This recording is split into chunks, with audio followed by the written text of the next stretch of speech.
Welcome students. आप देख रहे हैं एम एकेडमी क्लासेज। मैं विवेक सर। आज हम लोग अपना फोर्थ चैप्टर कंप्लीट स्टार्ट करेंगे। फोर्थ चैप्टर क्या है आपका? Chemical kinetic. ठीक है, तो केमिकल काइनेटिक क्या होता है, इससे रिलेटेड बहुत सारी चीज़ें हम लोग पढ़ेंगे। ठीक है, इसमें पढ़ेंगे हम लोग कोई भी रिएक्शन कैसे पॉसिबल है, कोई भी रिएक्शन कैसे किस टाइप की होती है, किस ऑर्डर की होती है, किस कौन सी मॉलिक्यूलरिटी होती है।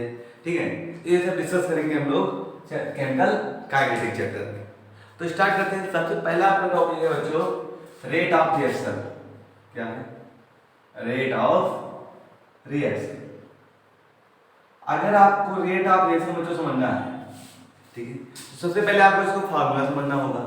Formula is that rate of reaction equal to change of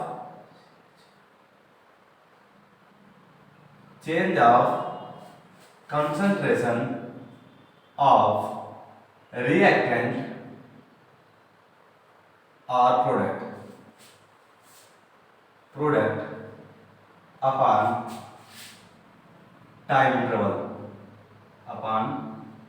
time interval ठीक है, ये बेसिक फार्मूला होता है। क्या फार्मूला रेट ऑफ रिएक्शन बच्चों? Rate of reaction equal to the change of the concentration of the reactant और product upon time interval.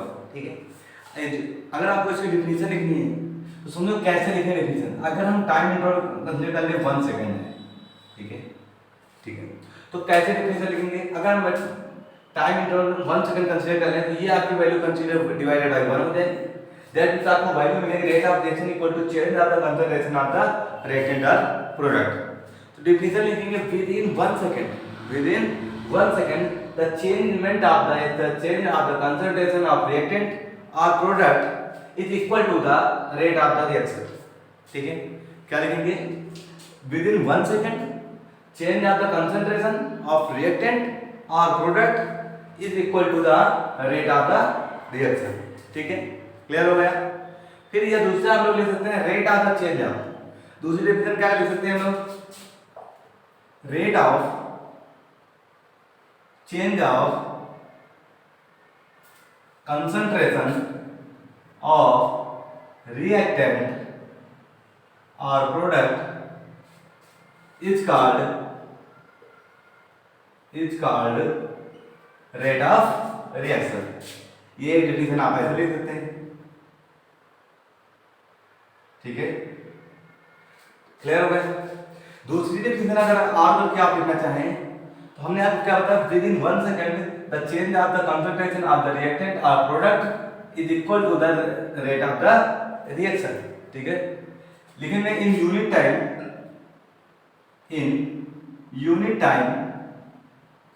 ठीक है, change of concentration of reactant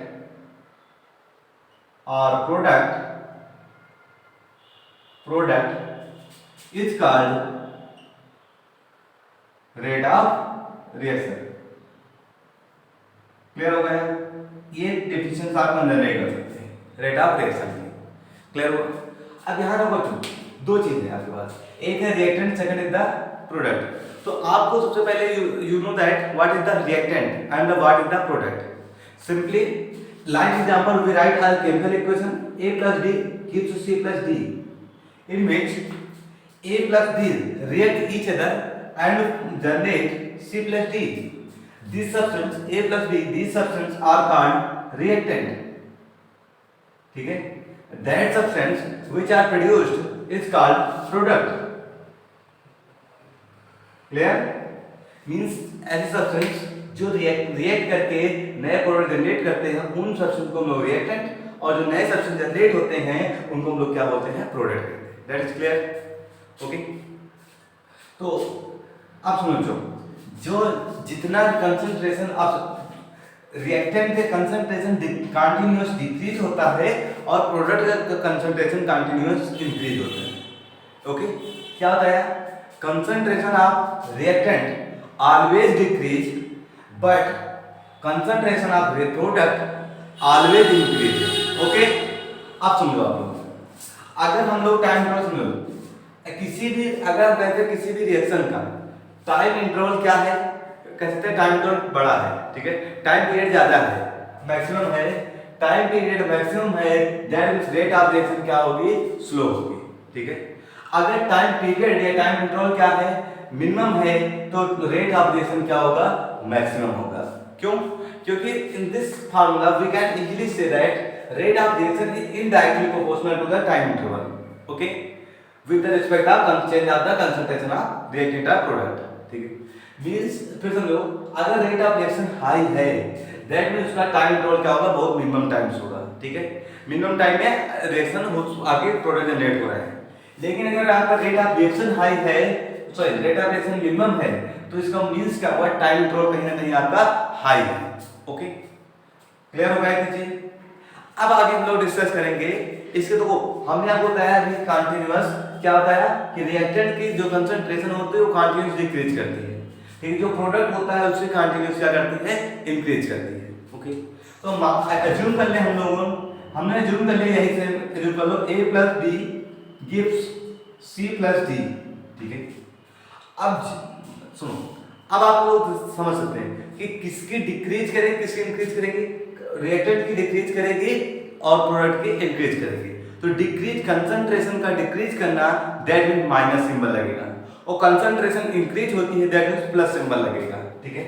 और किस बाय डिवाइड बाय क्या है आपके पास, टाइम इंटरवल। तो अगर आप इसका रेट ऑफ रिएक्शन निकालें, चलो हम लोग निकालते हैं rate of reaction equal to concentration of the reactant, हमारे पास रिएक्टेंट क्या है, A है, तो concentration number atomic mass of A upon क्या हो जाएगा यहाँ पर dt।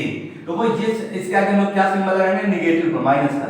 क्यों माइनस सिंबल लगाते हैं, क्योंकि माइनस सिंबल ये डिनोट करता है कि concentration of A continue is decreasing, it is also equal to the concentration of B upon dt with the symbol of negative. Why? क्योंकि negative always denoted that concentration of B is decreasing equal to the concentration of C upon dt। इसमें क्या होगा, plus symbol, plus symbol ये denote करता है कि concentration of C क्या हो रहा है, इंक्रीज कर रहा है। It is also equal to the plus of concentration of D upon concentration of dt। That is clear. ये क्या है, रेट ऑफ रिएक्शन। देखो रेट ऑफ रिएक्शन क्यों, क्योंकि देखो रिएक्टेंट और प्रोडक्ट लिखा था मैंने, तो रिएक्टेंट A और B था, तो मैंने रिएक्टेंट A और B लिख दिया। इसके साथ क्या लिखा, माइनस सिंबल है, जो कंसंट्रेशन डिक्रीज होती है। यहाँ क्या है, concentration of C and D product है, तो प्रोडक्ट की कंसंट्रेशन दोनों कांट इक्वल होगी लेकिन पॉजिटिव सिंबल के साथ, okay, that is clear, okay, no doubt. Next अब हम लोग ग्राफ ड्रा करेंगे। किस चीज में ग्राफ ड्रा करेंगे, कंसंट्रेशन टाइम इंटरवल और का रिएक्टेंट के, ठीक है, कंसंट्रेशन के। कितना इरेज कर रहे हैं हम, अब सुन आप लोग देखो, अगर हम लोग रिएक्टेंट और प्रोडक्ट दोनों को इंडिविजुअल ड्रा करेंगे, ठीक है, इमेजिन करो आपके पास, हमारे पास हमने ऐसे ड्रा किया, इस साइड में टाइम पीरियड कंसीडर कर लिया टाइम, इस डायरेक्शन में हमने कंसीडर कर लिया कंसंट्रेशन, ठीक है। अब अगर हम बात करें रिएक्टेंट की, हम इधर रिएक्टेंट की बात कर रहे हैं, इधर हम लोग बात करेंगे प्रोडक्ट की, ठीक है। इस टाइम में हमें डायरेक्शन में टाइम इंटरवल और इस डायरेक्शन में हमने कंसंट्रेशन लेवल, ठीक है। अब आप देख सकते हैं कि क्या होगा, हमने अभी आपको जस्ट बताया, एक्सप्लेन किया कि concentration of reactant always decreases, means initial point पर, स्टार्टिंग पॉइंट पर जो रिएक्टेंट की कंसंट्रेशन होगी वो मैक्सिमम होगी, ठीक है। तो सुनो, तो जो कंसंट्रेशन ऑफ इनिशियल पॉइंट हमने मान लिया ये इनिशियल पॉइंट है, स्टार्टिंग पॉइंट, इस समय इसकी कंसंट्रेशन क्या होगी, मैक्सिमम होगी। With the respect of time, time के रिस्पेक्ट में क्या होगा, इसकी कंसंट्रेशन कंटीन्यूअस डिक्रीज करेगी, मींस इसकी कंसंट्रेशन क्या होगी, कंटीन्यूअस डिक्रीज करेगी with the respect of time, okay. Time के रिस्पेक्ट में क्या होगी, डिक्रीज करेगी। ये किसकी बात कर रहे हैं हम लोग, रिएक्टेंट की। रिएक्टेंट में इनिशियल, इसको हम लोग ले सकते हैं यहाँ पर कंसंट्रेशन ऑफ, या फिर हम लोग ले सकते हैं कंसंट्रेशन ऑफ ए, ठीक है। एट द इनिशियल पॉइंट, यहाँ आई लिख सकते हैं, ठीक है। इस कंडीशन को हम लोग लिख देंगे R, A of initial and final लिख दो एफ, ठीक है। कोई रिएक्टेंट ए था हमने मान लिया, उसकी इनिशियल पॉइंट पर कंसंट्रेशन ए है, ए आई है, और क्या यहाँ क्या लिखा आपके पास A F means concentration of A at the final point, initial means starting, final मतलब लास्ट पॉइंट, ठीक है। बट अगर हम बात करेंगे इधर किसके, कंसंट्रेशन ऑफ द प्रोडक्ट की, ठीक है। प्रोडक्ट में स्टार्टिंग में क्या होगा, ये मिनिमम होगा, बाद में क्या होगा, मैक्सिमम होगा with the respect of time, okay. समझो पहले हम रिएक्टेंट की और बात कर लेते हैं।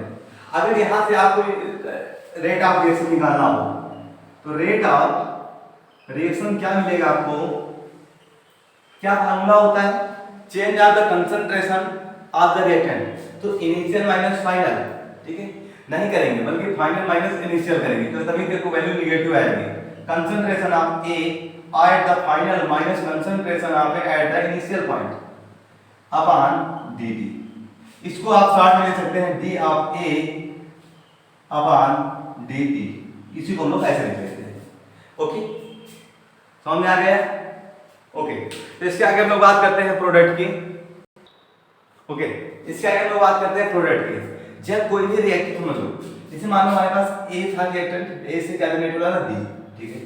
तो इनिशियल और फाइनल हमने रिएक्टेंट की बात की तो ए ले लिया।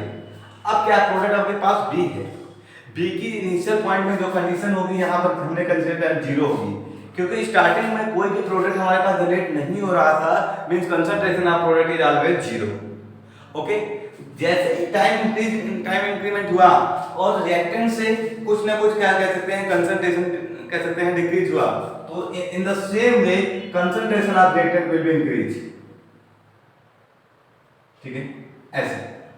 तो ये क्या है, कंसंट्रेशन ऑफ प्रोडक्ट को रिप्रेजेंट कर रहा है। प्रोडक्ट की कंसंट्रेशन क्या होगी, कंटीन्यूअस इंक्रीज करेंगे। इसकी इंक्रीज करेंगे मतलब ये स्टार्टिंग थी आर आई, या फिर कहते हैं concentration of B at the initial point या स्टार्टिंग पॉइंट। इस कंडीशन में ये कंसंट्रेशन अगर ये ऐसे हम आपको शो कर दें तो ये आपकी concentration of B at the final point, ठीक है। अगर आप यहां से प्रोडक्ट का रेट ऑफ रिएक्शन निकालेंगे तो क्या मिलेगा आपको, तो प्रोडक्ट का जब आप फाइंड आउट करेंगे तो डी रेट ऑफ रिएक्शन, वो इधर rate of reaction equal to होगा, हमने अभी बताया क्या होता है, फाइनल माइनस इनिशियल, तो लिखेंगे concentration of B of final minus concentration of A B at the initial upon D T. इसी को हम लोग शॉर्ट में लिख लेते हैं D B upon D T. That is clear, okay. तो हम लोग समझ गए कि कंसंट्रेशन या रेट ऑफ रिएक्शन कैसे फाइंड आउट करते हैं, दैट इज क्लियर, ओके। ये आपका रिएक्टेंट का था और ये किसका था, प्रोडक्ट का हो गया, ओके। इतना आप लोग नोट डाउन कर लें।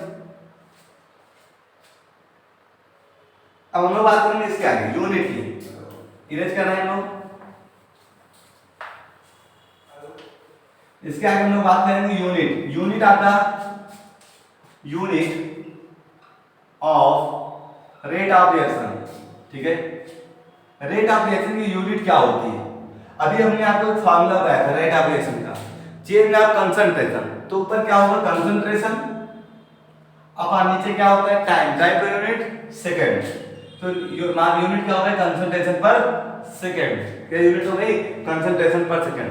अगर आप कंसंट्रेशन की वैल्यू लिखना चाहते हैं तो कंसंट्रेशन इक्वल टू होता है मोल बाय वॉल्यूम, तो मोल की यूनिट मोल, वॉल्यूम की यूनिट लीटर, अपॉन सेकंड है, अपॉन सेकंड जो होगा इसी के साथ मल्टीप्लाई में आ जाएगा, तो वैल्यू हो जाएगी unit of the reaction equal unit of the rate of reaction equal to mole per litre into second, okay.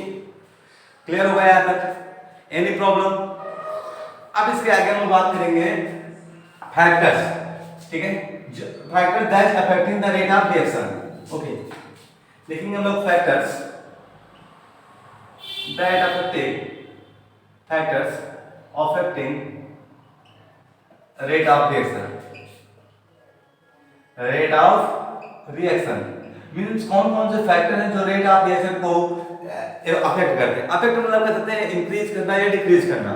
Simple concept मैंने आपको बताया था, अगर टाइम इंटरवल क्या है मैक्सिमम है तो रेट ऑफ रिएक्शन मिनिमम होगी, अगर रेट ऑफ रिएक्शन मैक्सिमम है तो टाइम इंटरवल मिनिमम होगा। ओके, तो rate factors affecting the rate of reaction, पहला है आपका फर्स्ट पॉइंट है टेम्परेचर, क्या आपका टेम्परेचर, ठीक है। सेकंड बेसिकली हम लोग बात करेंगे कंसंट्रेशन की, बात कर लेते हैं कंसंट्रेशन, ठीक है। लास्ट हम लोग बात कर लेते हैं कैटालिस्ट की, कैटालिस्ट, ठीक है। देखो सबसे पहला आपका पॉइंट है टेम्परेचर, अगर हम किसी भी रिएक्शन का टेम्परेचर इंक्रीज करते हैं तो क्या इफेक्ट पड़ता है, ठीक है। किसी भी रिएक्शन का अगर हम लोग क्या इंक्रीज करते हैं बच्चों, रिएक्शन, एनी रिएक्शन, किसी भी रिएक्शन का हम लोग टेम्परेचर इंक्रीज कर देते हैं तो उसकी रेट ऑफ रिएक्शन इंक्रीज कर जाती है। तो लिख सकते हैं rate of reaction increases on the increasing the temperature, ठीक है, इंक्रीजिंग द टेम्परेचर मींस अगर हम किसी भी रिएक्टेंट का किसी भी रिएक्शन का टेम्परेचर इंक्रीज कर देते हैं तो उसका कह देते हैं रेट ऑफ रिएक्शन में क्या हो जाता है, इंक्रीज हो जाता है। ऐसा क्यों होता है, क्योंकि जब हम किसी भी रिएक्शन का टेम्परेचर इंक्रीज करेंगे तो जो हमारे मॉलिक्यूल्स होते हैं, एटम्स होते हैं, मॉलिक्यूल्स और एटम्स जो होते हैं उनकी काइनेटिक एनर्जी इंक्रीज कर जाती है। क्या हो जाता है, इंक्रीज द काइनेटिक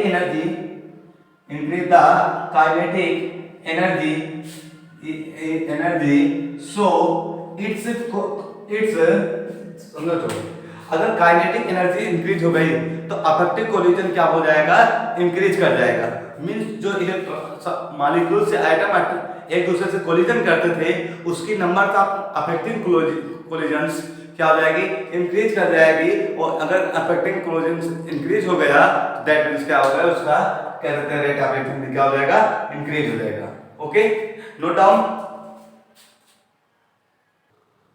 ओके बच्चों, जैसे इंक्रीजिंग द काइनेटिक एनर्जी, किसी भी सब्सटेंस की मॉलिक्यूल काइनेटिक एनर्जी इंक्रीज कर जाएगी तो इफेक्टिव कोलिजन है उसकी वैल्यू क्या हो जाएगी, इंक्रीज कर जाएगी। अगर अफेक्टिव कोलिजन की वैल्यू इंक्रीज हुई that means rate of reaction increase हो जाएगा, ठीक है। सेकंड क्या है, कंसंट्रेशन। अगर हम लोग किसी भी रिएक्टेंट या किसी भी रिएक्टेंट की अगर कंसंट्रेशन क्या करते हैं, इंक्रीज कर दे, increase the concentration in the same way the rate of reaction also increases, ठीक है। Increasing concentration of reaction then also increase rate of reaction, ठीक है, क्लियर हो गया। मीन्स क्या हुआ, जैसे हम लोग कंसंट्रेशन ऑफ रिएक्शन की किसी भी रिएक्शन की कंसंट्रेशन इंक्रीज करेंगे तो जो हमारा रेट ऑफ रिएक्शन होगा वो भी क्या हो जाएगा, इंक्रीज हो जाएगा। क्योंकि इसका रीजन क्या है, रीजन ये है क्योंकि अफेक्टिव देखो जब कंसंट्रेशन हम लोग हाई करेंगे तो नंबर ऑफ मोल्स भी हम लोग क्या हो जाएंगे, मैक्सिमम हो जाएंगे। अगर किसी भी रिएक्शन के नंबर ऑफ मोल्स मैक्सिमम है तो अफेक्टिव कोलिजन्स की वैल्यू भी मैक्सिमम हो जाएगी और अफेक्टिव कोलिजन से ही रेट ऑफ रिएक्शन इंक्रीज कर जाएगी। That means clear. आगे जा रहे हैं कैटलिस्ट, ठीक है। कैटलिस्ट की प्रेजेंस से क्या होता है, कैटलिस्ट की प्रेजेंस से कोई भी केमिकल रिएक्शन इंक्रीज भी कर सकती है और डिक्रीज भी करती है। Means presence of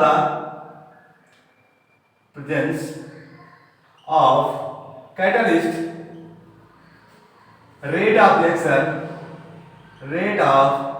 reaction change मतलब समझते हैं, या इंक्रीज भी कर सकती है और डिक्रीज भी हो सकती है, ठीक है। ये डिपेंड करता है कि आपको किस टाइप का कैटलिस्ट यूज किया गया है, ठीक है। मींस कैटलिस्ट की टाइप की करस्पॉन्डिंग ही वैल्यू क्या होती है, इंक्रीज या डिक्रीज होती है। ओके, तो अगर बच्चों अगर किसी भी कैटलिस्ट की प्रेजेंस से रेट ऑफ रिएक्शन इंक्रीज कर रही है दैट मींस हम कह सकते हैं वो पॉजिटिव कैटलिस्ट है। अगर रेट ऑफ रिएक्शन डिक्रीज कर रहा है दैट मींस क्या है, वो नेगेटिव कैटलिस्ट है। ओके, कैसे समझेंगे हम लोग समझते हैं। जैसे हम लोगों ने पढ़ा क्लास 10th 11th में आप लोगों ने पढ़ा होगा formation of the ammonia by the Haber process. पढ़ा था आपने, हैबर प्रोसेस से अमोनिया का फॉर्मेशन क्या करते थे, नाइट्रोजन और हाइड्रोजन को 1:3 में कंसीडर करके Fe catalyst MO molybdenum catalyst promoter के प्रेजेंस में अप्रॉक्सीमेट 500 डिग्री सेल्सियस टेम्परेचर पर हीट कर देते थे, जिससे क्या होता था, अमोनिया बनने की जो रेट ऑफ रिएक्शन अमोनिया बनने की जो रेट होती थी वो इंक्रीज कर जाती थी। ठीक है, तो यहाँ पर जो Fe है वो अमोनिया बनने की जो टाइम लग रहा है उसको डिक्रीज कर देता है। ठीक है, टाइम जो लगता है उसको क्या करता है, डिक्रीज कर दे रहा है। टाइम अगर डिक्रीज हो गया that means rate of reaction क्या हो जाएगा, इंक्रीज हो जाएगा। ओके, अब हम लोग इस कंडीशन में देखो Fe जो है हमारा वो कैटालिस्ट का वर्क कर रहा है, लेकिन कैटालिस्ट का मेन वर्क क्या है बच्चों, समझ लो। जो कैटालिस्ट है वो आपका क्या करता है, एनर्जी ऑफ एक्टिवेशन जो EA होती है किसी भी केमिकल रिएक्शन के, आगे हम लोग डिस्कस करेंगे एनर्जी ऑफ एक्टिवेशन क्या होता है। ठीक है, किसी भी रिएक्शन की एनर्जी ऑफ एक्टिवेशन को डिक्रीज कर सकता है और इंक्रीज कर सकता है। ठीक है, एनर्जी ऑफ एक्टिवेशन मींस अभी हम आपको समझा रहे हैं। जैसे दूसरा देखो, जैसे CH3 क्लोरोफॉर्म है, क्लोरोफॉर्म को अगर ऑक्सीजन के प्रेजेंस में कर दिया जाए, किसके प्रेजेंस में, क्लोरोफॉर्म ऑक्सीजन के प्रेजेंस में क्या बनाता है, फॉस्फीन गैस जनरेट करता है। क्या जनरेट करता है, फॉस्फीन गैस। तो क्लोरोफॉर्म ऑक्सीजन के प्रेजेंस में फॉस्फीन गैस जनरेट करता है।